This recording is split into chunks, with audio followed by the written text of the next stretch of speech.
하나님 말씀 마태복음 26장 26절에서 28절 말씀입니다. 신약성경 46페이지 마태복음 26장 26절에서 28절 말씀 한 목소리로 읽도록 하겠습니다.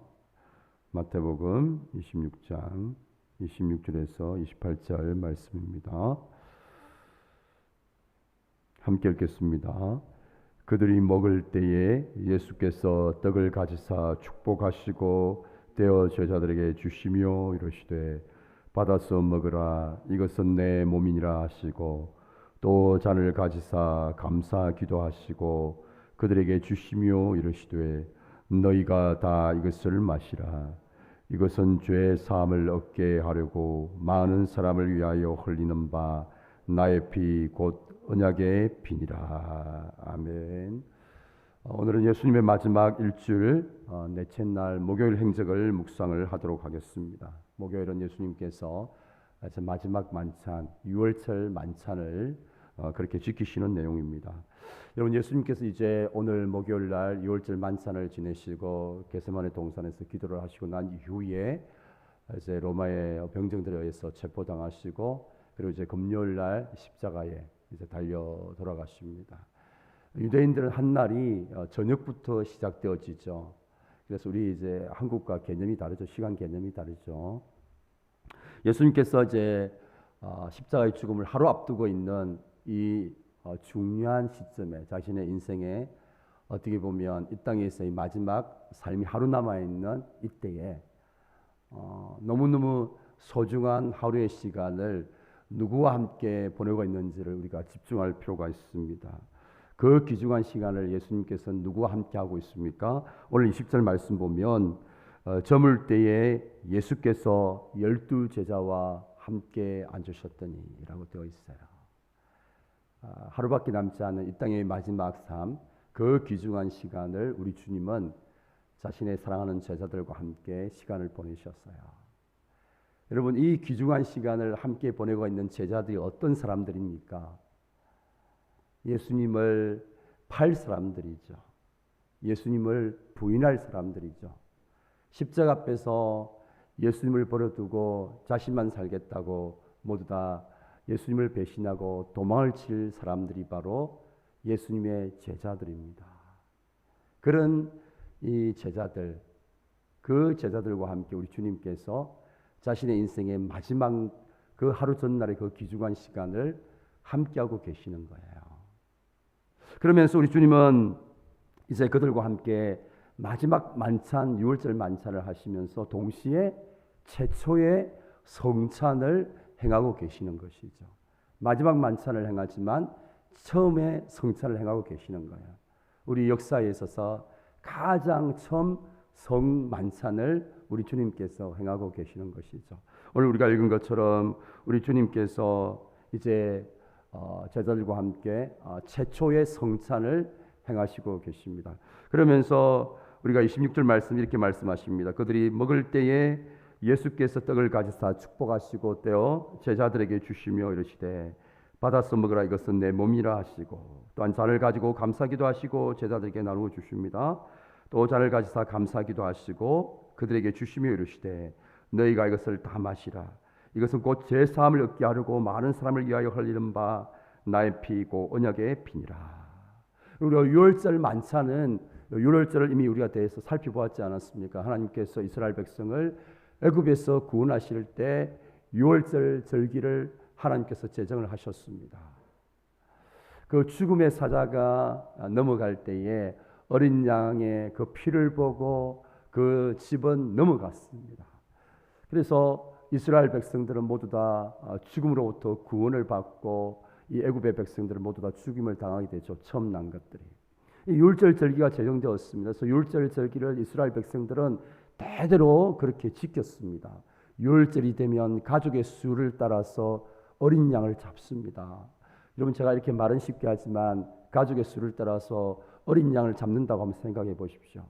온 그 이스라엘의 이 어린 양의 그 울부짖는 소리가 그치지 않았을 거예요. 여러분, 어린 양의 목을 따야 되잖아요.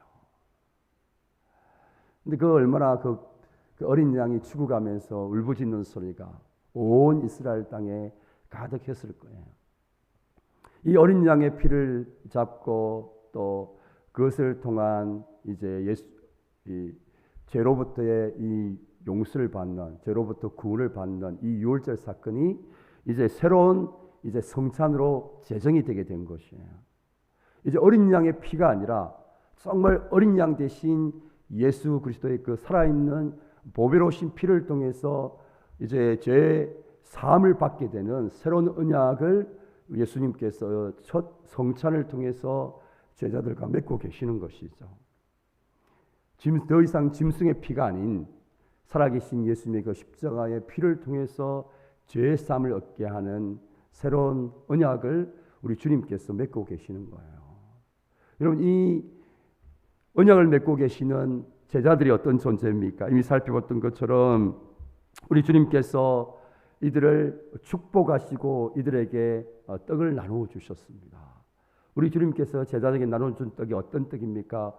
축복의 떡이에요. 여러분, 제자들이 어떤 사람들입니까? 예수님을 팔 사람들입니다. 예수님을 배반할 자들입니다. 예수님 버리고 다 도망갈 자들입니다. 예수님을 부인할 자들이에요. 그런 자들을 향해서 우리 주님께서 어떻게 하십니까? 축복하시고 그들에게 축복의 떡을 나누어 주셨습니다.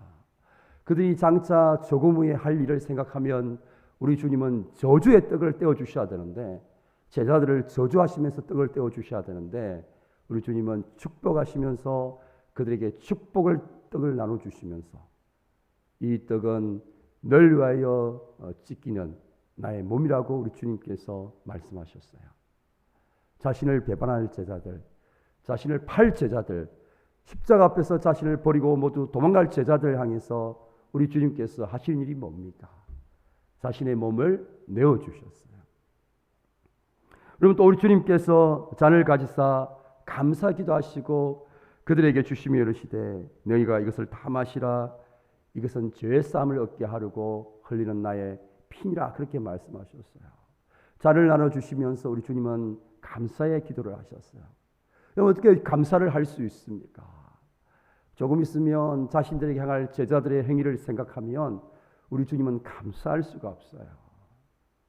3년 반 동안 제자들과 함께하면서 그들에게 하나님 나라의 복음을 가르치고 직접 기적을 행하시며 어떻게 사람들을 사랑하시고 어떻게 당시에 사람들로부터 버림받은 사람들을 우리 주님께서 품으시는지를 직접 보여주셨음에도 불구하고 주님이 이 땅 가운데 어떤 메시아로 오셨음을 가르쳐 주셨음에도 불구하고 제자들은 어떻게 합니까? 그것을 깨닫지 못하고 예수님의 십자가 죽음을 받아들이지 못하고 부인하고 도망하고 예수님을 판 그런 제자들입니다.